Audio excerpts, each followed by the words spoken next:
gidildi. Arayın bugün aslanım, aramasam da şirşirde. Ah olsan oğlum taslanım, sağlığı çürümün sindirdi.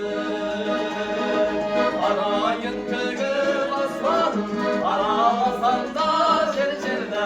Ah olsan oğlum taslanım, sağlığı çürümün sindirdi.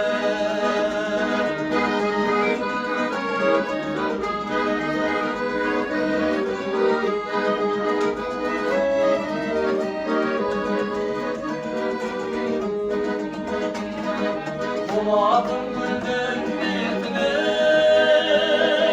Ümmət bağında sağında.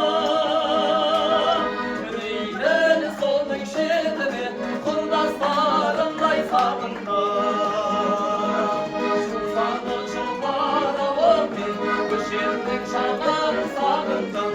Abayın boz kavurlu, Şişimde üşeğin sağında.